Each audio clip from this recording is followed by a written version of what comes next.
So first off, the bolt falls off of a roof, because off has two F's. Okay? That is 6.0 meters above the ground. How long will it fall? So a question like this can be a bit misleading because it doesn't seem to give us very much information. We have to get a lot of it from the context of the question. That is the story the question is telling. Okay? This is important because when you get to Physics 30, there's a lot more kind of reading comprehension involved. Like there's oftentimes where you're reading a half a page or an entire page of text and then having to answer one or two questions on it. In fact, there was one time where it was almost 2 pages to answer one question. Okay? They're saying reading comprehension is important. Okay? My suggestion to you is when you face that question and it says, read the following passage, then answer question 34, that you should read question 34 and then read the passage. Because then at least you'll know what very small part of that 1 page of reading you need to do is actually important. Right? Because in the end, not a lot of it works. It just takes time.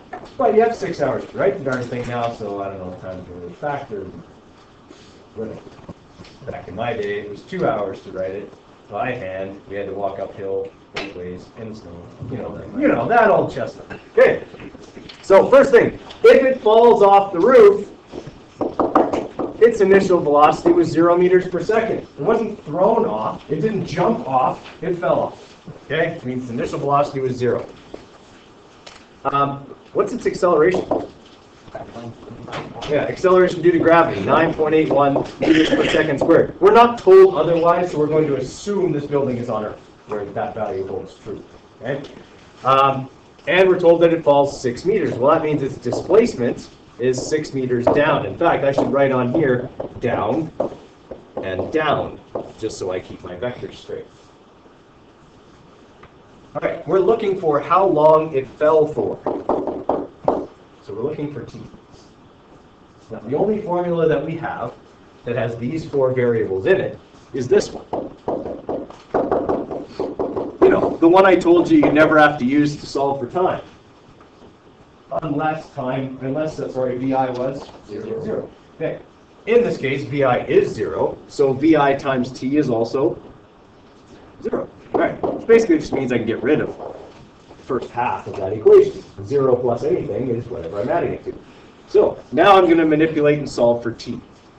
Since all 3 things are being multiplied, I'm going to divide 1/2 and a over to the other side. And then I want t, not t squared, so I will square root. Okay, so now I've manipulated. I'm solving for time using that formula. So that'll be 6 divided by 1/2 times 9.81. I could make both of those negative if I wanted to, but everything's in a downward direction, so I might as well just keep it all positive.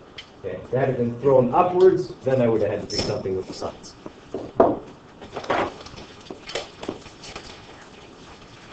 Oh, we did do this one. Yeah. It's still saved in my calculator. So that's what it looks like. 6 divided by 4.905, because that's half of 9.81. Okay, square rooted says that it's falling for 1.1 seconds.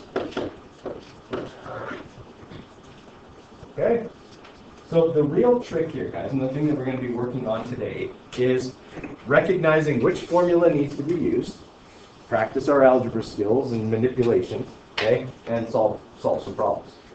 The reason we're doing this is because the last thing we do in this unit is projectile motion. And projectile motion involves vectors and acceleration and v equals d over t. The only thing from this unit it doesn't bring in is graphic. Okay, so when we do projectile motion, we've got to be able to do all 3 of those things. Okay. Okay, give this one a try. Okay, write it down and give it a try. We're looking for the final velocity of a rock propelled over a 0.30 meter distance by an acceleration of 22 meters per second squared for 0.72 seconds. So first step in any problem is to write down our givens. Okay, we're looking for the final velocity, so VF is a question mark. Okay, and we know that the rock is propelled over a 0.30 meter distance by an acceleration of 22 meters per second squared for 0.72 seconds. Okay, so I've got VF, or I'm looking for VF. I have D, A, and T. Okay. I would say it's probably this formula here.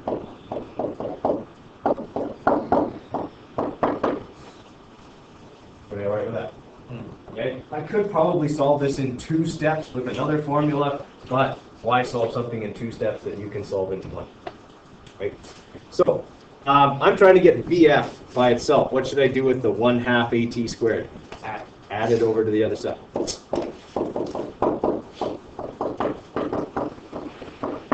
Okay, so that equals VF times T. What do I do with the T? Divide it. Okay, here's where a lot of people make a mistake.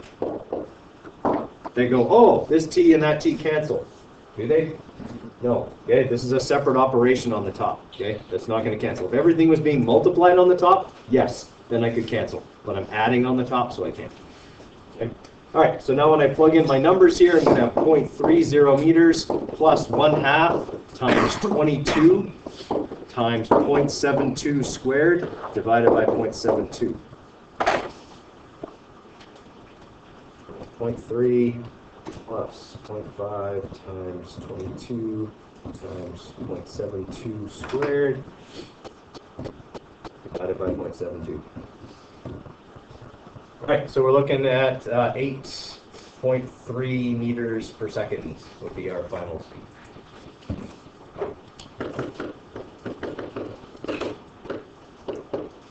Okay, and since it asked for speed, I don't have to give direction. I wasn't giving direction on anything else. Why don't we use the VF squared equals VI squared equals 2A? Because I don't have VI. No. Well, I don't know that. It doesn't say it specifically. Right? And I'm given time. That formula doesn't have time in it either. Right? It has acceleration and distance, but it has VI, which I don't know. I can't use it. Yeah. Okay, any other questions on that one?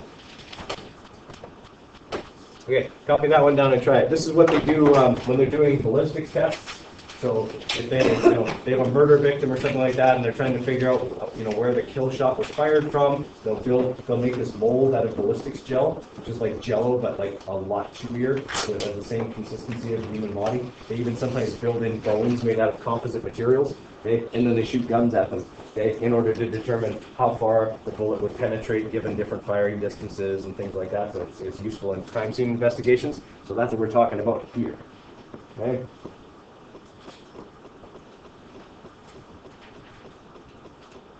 So we are looking for the initial velocity on this one.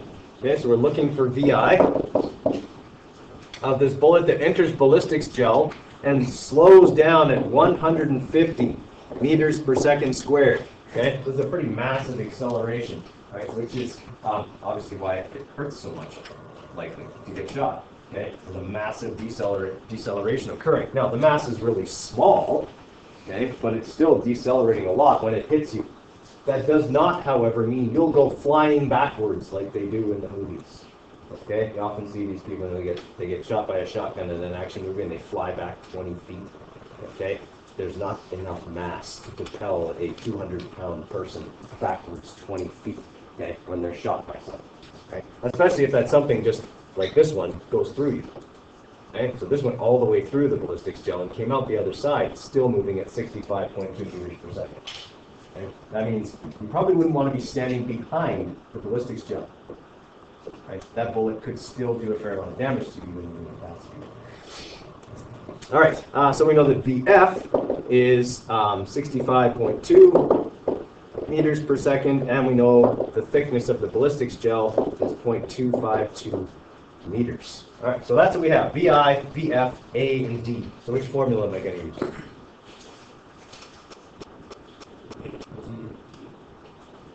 No, I don't have T. Oh, sorry. You're absolutely right. Sorry. Good cold medicine. Not thinking very straight. How much did you take? Well, the amount I'm supposed to take. Yeah. Okay, so 0.252 seconds. Okay, there we go. All right, so yes, I would use that one that you just mentioned. I would use this one here. A equals VF minus VI over T, and I would be solving for VI. So if I'm manipulating this, the first thing I do is I multiply both sides by T. then I, excuse me, add VI to both sides. Okay, now I know you're thinking you're supposed to be solving for VI code error, but the reason I do that is I want VI to be positive. If I leave it on that side, it'll be negative. I'll forget that it's supposed to be negative, and I'll get the answer wrong when I'm finished. Okay, now I'm going to subtract t times a back over to this side. So VI will equal VF minus t times a. Okay, so that'll be 65.2 minus 0.252 times 150. Okay, what do I need to do with that 150? I have to make it negative. Why do I have to make it negative? It's slowing down. If I don't, it's going to say that the bullet was going backwards or something when it hit the ballistics gel, right? Because I'll have the wrong sign on everything here. Okay, so I do need to make sure that that 150 is negative because it's slowing down. All right, so we're going to have 65.2, okay, minus 0.252 times negative 150. All right, so the bullet was moving at 103 meters per second when it hit the ballistics gel. Not very fast for a bullet.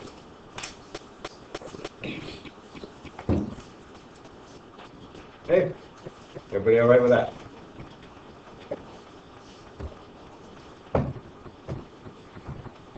Okay, try this one. Okay, this is the one formula we haven't gone over yet. Yeah, I didn't. Okay, so give this one a try. So for number 4 here, we're looking for how far a plane flies. So we're looking for distance. Okay, while accelerating accelerating at 4.52 meters per second squared, and it's speeding up. That's what the positive indicates. From a velocity of 123 meters per second to 300.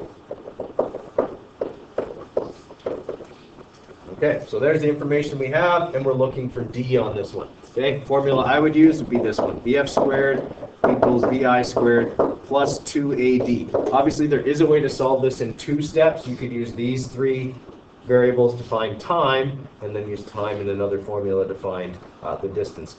I find people screw that up. Okay, because what I find people do is they find time, and then they do this. Can you use that formula for an accelerating object? That formula implies that the velocity is constant, and it only works for an object whose velocity is constant. So, if you have an accelerating object, do not use V equals D over D. Okay. All right, so I'm going to manipulate here for D. First thing I'm going to do is subtract VI squared over to the other side. So I'll have VF squared minus VI squared equals 2 times A times D. Then I just divide both sides by 2A. That leaves me with D over on the other side. Okay, so when we plug in our numbers here, we should have 300 squared minus 123 squared divided by 2 times 4.52. Right, and so we should get that it travels 8.28 times 10 to the 3 meters, right, during that time.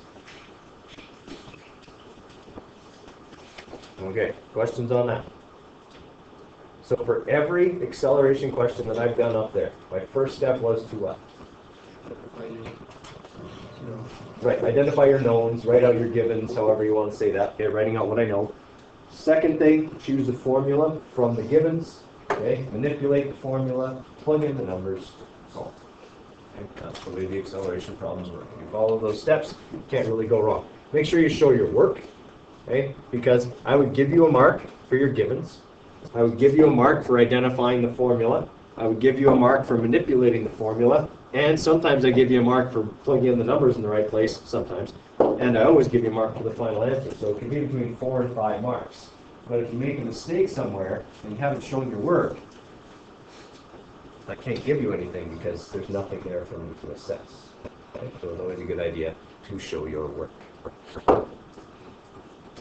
Okay, give this one a try. Looking for initial velocity of a runner who finishes a race at a velocity of 15 meters per second if the race was 150 meters long and took 21.2 seconds.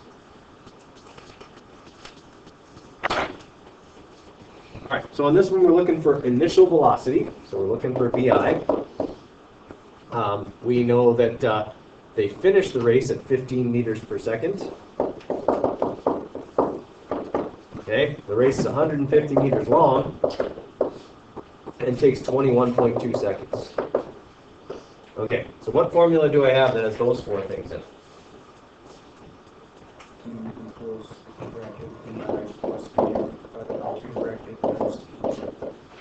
Exactly.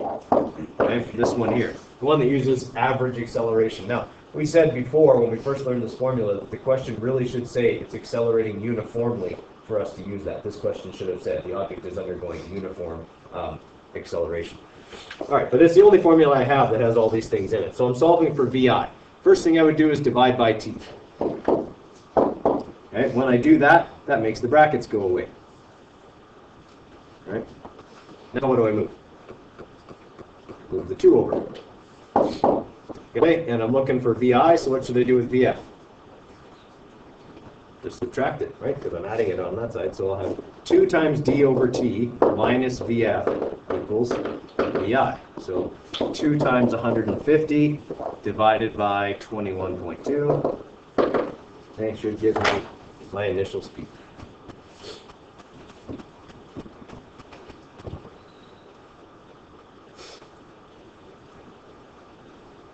Oh, and then sorry, I gotta subtract. I forgot to subtract the VF there.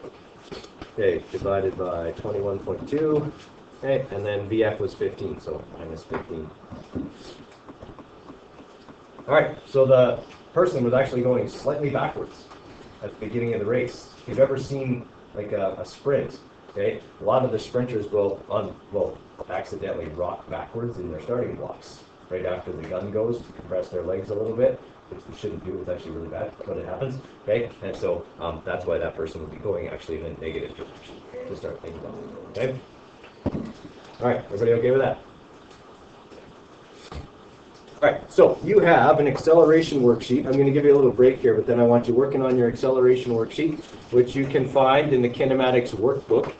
Okay, so if you go in here, same place it always is, so classwork, okay, and it'll be in class materials here, kinematics workbook.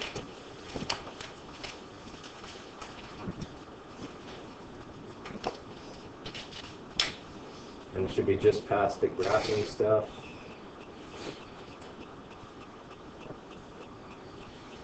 Okay, so the acceleration worksheet starts right here. Okay, you got one that requires you to do some converting from kilometers per hour to meters per second, and then you got a few other ones here as well. Okay, but I'm going to give you about a 5-minute break, and then come back and we're on to this.